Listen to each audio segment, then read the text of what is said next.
గుమ్మడి ముక్కల పులుసు.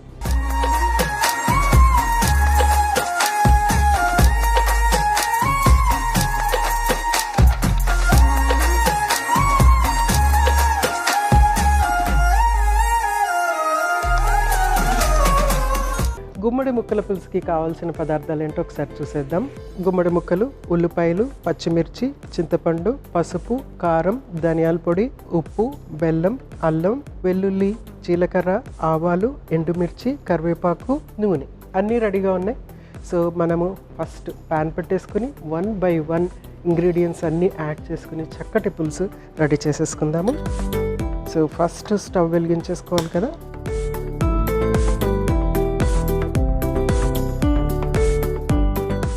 సో ఇది హీట్ అయ్యే లోపల ఉల్లిపాయల్ని చక్కగా కట్ చేసేసుకుందాం.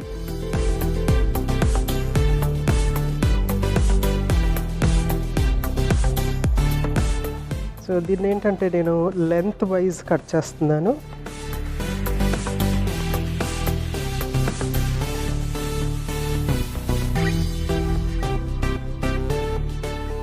ఇది సరిపోతుంది, ఇది పక్కన పెట్టేసుకుంటున్నాను. ఇక్కడ ప్యాన్ హీట్ అయిపోయింది. సో మనం కొంచెం అంతా ఆయిల్ యాడ్ చేస్తున్నాను.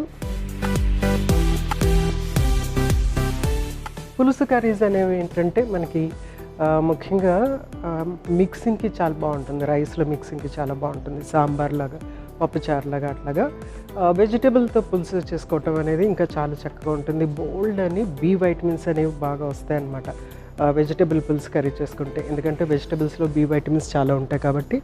So at the same time ఏంటంటే వైటమిన్ సి కూడా వీటిలో ఉంటుంది వెజిటేబుల్స్లో. సో ఫస్ట్ కొంచెం ఆవాలు యాడ్ చేస్తున్నాను. తర్వాత జీలకర్ర, ఎండుమిర్చి, కరివేపాకు, నెక్స్ట్ కట్ చేసి పెట్టుకున్న ఉల్లిపాయ ముక్కలు, నెక్స్ట్ పచ్చిమిర్చి ఇట్లాగా మధ్యలోకి స్లిట్ చేసి యాడ్ చేసేస్తున్నాను. సో రెండే యాడ్ చేస్తున్నాను ఎందుకంటే ఇందులో మనం కారం యాడ్ చేసుకుంటాం కాబట్టి.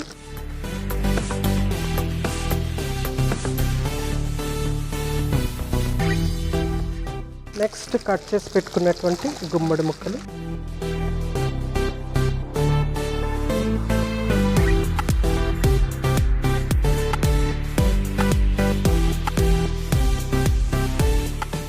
వన్ బై వన్ ఉప్పు, కారం, పసుపు ఇవన్నీ కూడా యాడ్ చేసేసుకుందాము.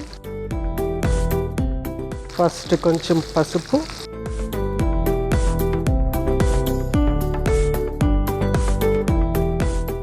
కారం,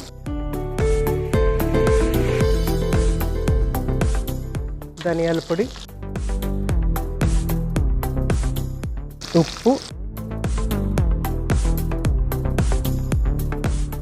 కొంచెమంత బెల్లం,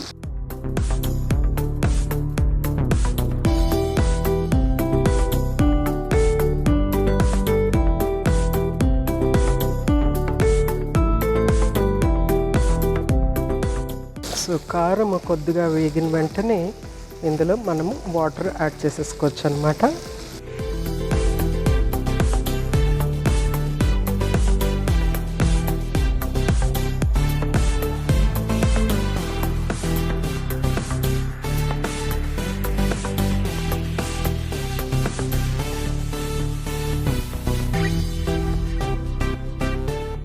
సో మూత పెట్టేసేసి ఈ లోపల ఏంటంటే ఇక్కడ కొంచెము వెల్లుల్లి ఉంది, అల్లం ఉంది, అది కొద్దిగా కచ్చాపచ్చగా దంచేసేసి ఇందులో యాడ్ చేసుకుందాం.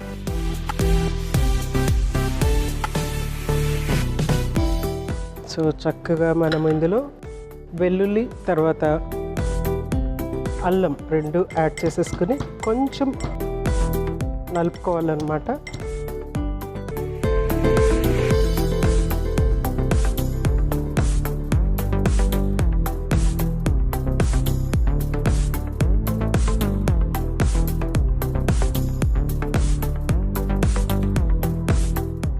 సో ఇందులో యాడ్ చేసేస్తున్నాను. ఈ అల్లం వెల్లుల్లి ఇలాగ యాడ్ చేయటం వల్ల ఒక ప్రత్యేకమైన ఫ్లేవర్ అనేది వస్తుంది. సో అన్ని ఇంగ్రీడియంట్స్ యాడ్ అయిపోయినాయి. సో ఈ ఫ్లేవర్స్ అన్నీ కూడా ఆ గుమ్మడితో కలిసి ఆ గుమ్మడి ఫ్లేవర్ చక్కగా రెడీ అయిపోతుంది. ఇది చక్కగా కుక్ అయిన తర్వాత అప్పుడు మనం చింతపండు రసం ఇందులో యాడ్ చేసుకుంటే ఫైనల్గా కుక్ అయిపోయినట్టు అనమాట. సో ఇది మూత పెట్టి ఒక 10 మినిట్స్ వెయిట్ చేద్దాం.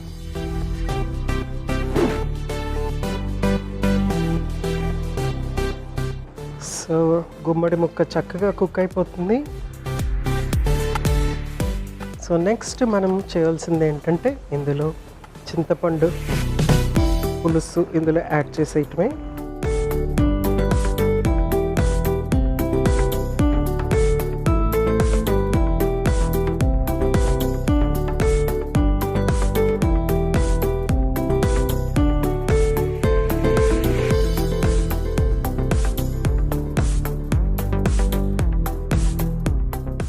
ఇంకొక 5 మినిట్స్ అయితే ఇది చక్కగా కుక్ అయిపోతుంది. ఈలోగా మనం కొన్ని విషయాలు తెలుసుకుందాం. ఏంటంటే గుమ్మడికాయ మంచి హార్మోన్ బ్యాలెన్స్ని రక్షిస్తూ ఉంటుంది. ముఖ్యంగా ఆడవాళ్ళకి చాలా ఇంపార్టెంట్గా పనిచేస్తుంది అనమాట. ఇది గ్లైసెమిక్ ఇండెక్స్ తక్కువగా ఉండటం వల్ల ఏంటంటే డయాబెటీస్ ఉన్న వాళ్ళకి కూడా ఉపయోగపడుతుంది. At the same time PCOS PCOD ప్రాబ్లంతో బాధపడుతున్న వాళ్ళకి కూడా ఇది చాలా యూస్ఫుల్గా ఉంటుంది. ఎందుకంటే వాళ్ళకి ఇన్సులిన్ రెసిస్టెన్స్, తర్వాత షుగర్ ఫ్లక్చుయేషన్స్ ఉండటము, అలాగే హార్మోన్ ఇంబ్యాలెన్స్ ఉండటము, తర్వాత బరువు పెరగటము, ఇవన్నీ కూడా ఉంటాయి. కాబట్టి అలాంటి పరిస్థితుల్లో మనము లో గ్లైసెమిక్ ఇండెక్స్ ఉన్నటువంటి ఆహార పదార్థాలు తీసుకుంటే మంచిదన్నమాట.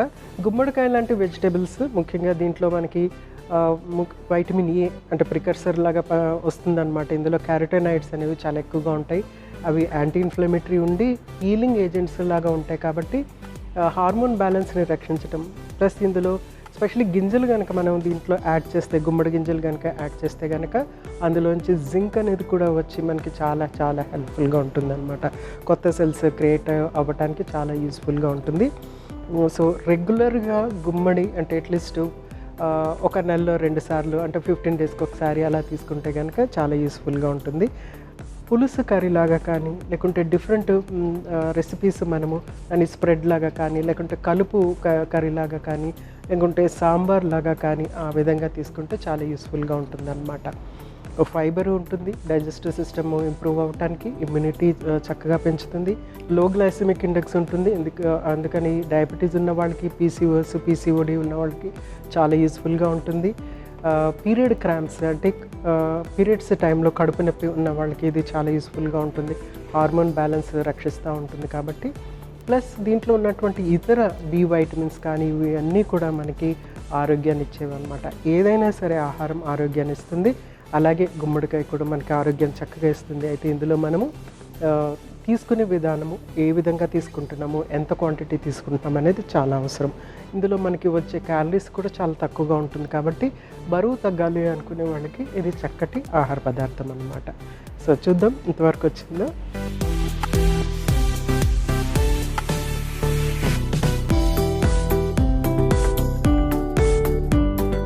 సో ముక్కలు చక్కగా ఉడికిపోయినాయి. మనకి ఎంత పులుసు కావాలి, ఎంత చిక్కదనం కావాలి అనే దాన్ని బట్టి మనం ఇంకొంచెము ఉడికించుకోవచ్చు, లేకపోతే దీన్ని మనము ఇప్పుడు తీసేసి సర్వ్ చేసేసుకోవచ్చు అనమాట. సో స్టవ్ ఆఫ్ చేసేసి ఇది సర్వ్ చేసేస్తాను.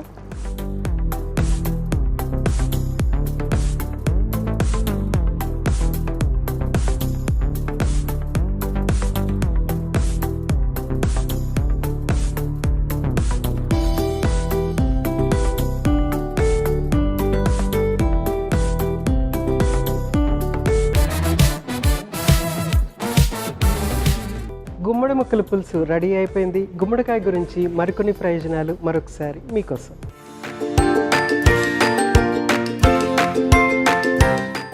పొటాషియం అధికంగా ఉండే గుమ్మడికాయ రక్తనాళాల ఒత్తిడిని తగ్గించి రక్తపోటును నియంత్రిస్తుంది. బీపీ ఉన్నవారు రోజు గుమ్మడికాయను తినడం వల్ల లాభం కలుగుతుంది. Beta carotene, vitamin C, fibre గుండె సంబంధిత వ్యాధులను తగ్గిస్తాయి. గుమ్మడికాయలో ఉన్న యాంటాక్సిడెంట్లు గుండె నాళాల్లో కొవ్వు పెరిగిపోకుండా తగ్గిస్తాయి. గుమ్మడికాయలోని విటమిన్ ఏ చర్మ కణాల పునరుత్పత్తికి తోడ్పడుతుంది. గుమ్మడికాయ ముక్కలతో ముఖానికి మాస్క్ వేసిన లేదా జ్యూస్ తాగిన నిగారింపు పెరుగుతుంది. బీటా క్యారోటిన్ వల్ల కంటి చూపు మెరుగవుతుంది. దీర్ఘకాలికంగా గుమ్మడికాయ తీసుకుంటే మాక్యులర్ డీజనరేషన్, నైట్ బ్లైండ్నెస్ లాంటివి సమస్యలు తగ్గుతాయి.